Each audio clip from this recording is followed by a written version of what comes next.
Before I start my video, guys, I just want to draw your attention to a video I made a couple of weeks ago that a lot of people have said have helped them. So I just wanted to draw their attention to people perhaps who haven't actually seen it yet. This is a video guide on how to get a rampage weapon. It isn't a guide on some shortcut to get a rampage weapon. It's just the best way to upgrade weapons to get a rampage weapon. It does eliminate a lot of the RNG and gives you the best potential weapon as the final outcome. You will still obviously need to get lucky to get rampage, but I've seen a lot of people say that this has changed how they upgrade all of their weapons, not just how they would go for rampage weapons, because if you do have a third slot special on a weapon that you do like already, this will benefit you greatly. And any characters that have attached weapons generally have a third slot on their weapon that is already good. If you want to check that out, you should see a link in the top right hand corner that you can check out after the video, as there will be a link right at the end. But thank you for listening, and now on to the video. Hello survivors, and welcome to another Walking Dead Road to Survival video. And in this video we're going to be taking a look at a new event that's going to be starting tomorrow.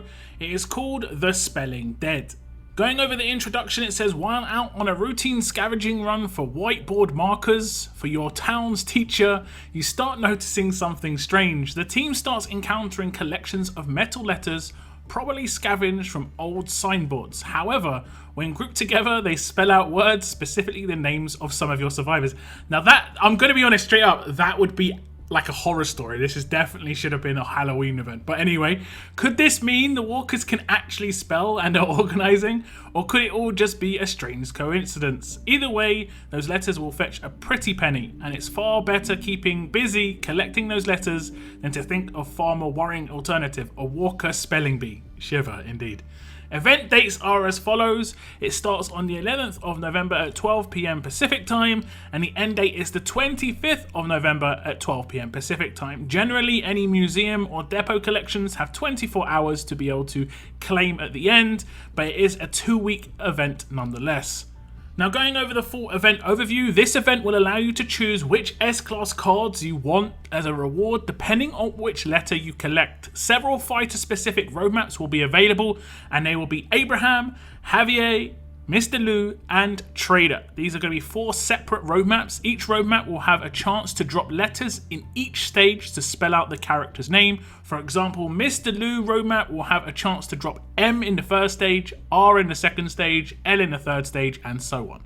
Each roadmap will have 1 act and as many stages as letters contained in the name. For example, the Trader roadmap will consist of 1 act and 6 stages, and Abraham roadmap will consist of 1 act and 7 stages. Completing each act will reward 1 whiteboard marker. By redeeming all the letters to spell out a specific fighter's name and 1 whiteboard marker in the museum, you'll be able to claim 500 S-Class cards of the chosen fighter. All letter collectibles are considered equal for completing collections, and no special distinction will be made for letters depending on what stage they drop. For example, when claiming the Abraham collection, A's collected in Abraham, Javier's and Trader's roadmaps will be accepted. This does mean obviously that the letters are interchangeable by handing them in. They're exactly the same letter effectively for the purpose of the missions. Throughout the event, you'll also have a chance to collect wishbones for the Breaker Bone event, as there will be an extra collection for those on the side. Now I'll go through the roadmap details, and it does say completing each stage of a roadmap will offer a one-time completion reward along with a chance to drop a specific letter detailed below. Completing each act will award a one-time completion reward of 1 whiteboard marker. And as we can see with the Abraham roadmap, there are going to be 7 stages, each spelling out Abraham, A-B-R-A-H-A-M, and you would have to farm that stage until you get that letter to drop. I actually kind of like this compared to the complete RNG we've had in the past. If you need an A, you can go for an A stage. If you need a B, you can go for a B stage. That is actually much nicer. If you complete the entire act, you get that 1 whiteboard marker, and you can do each of the roadmaps because it is world energy that this costs. There's also a Javi roadmap, spells out Javier, Javier. There is also a Mr. Lou roadmap, which is 5 stages because his name is very short, Mrliu.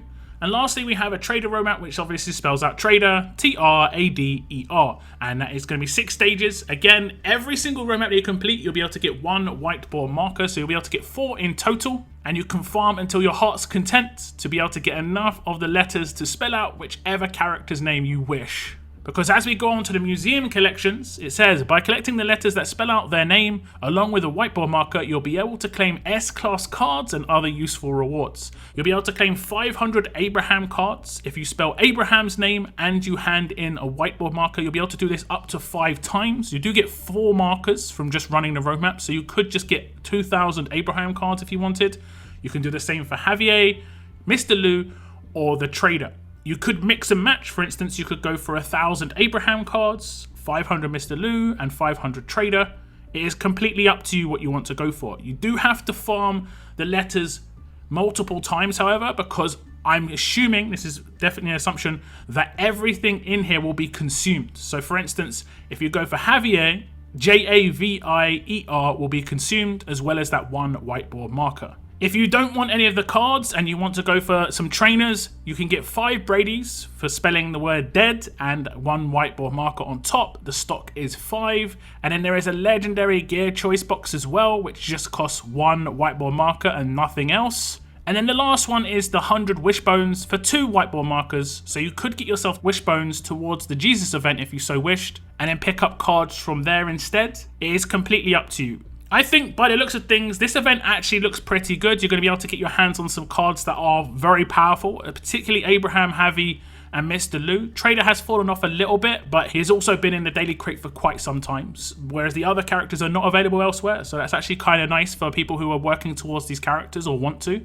And it does give you the choice of going for wishbones on top, so I think that does enhance the current event that's going on. I think this event looks pretty nice. Generally speaking, in the history of the letters events, they haven't been too much fun because of the RNG element, but it does look like there's going to be a lot less RNG involved because you can farm the particular letter that you want on the particular stage that you want.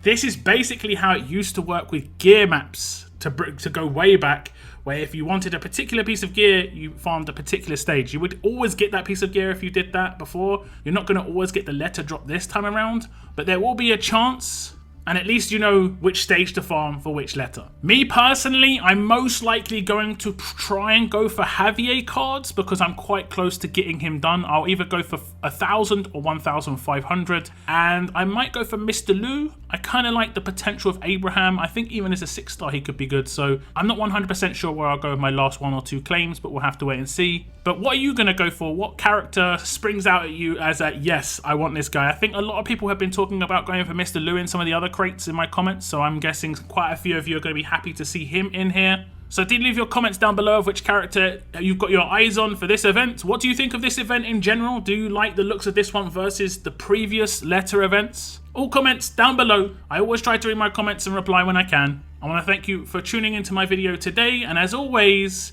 keep on surviving, guys. Keep on surviving.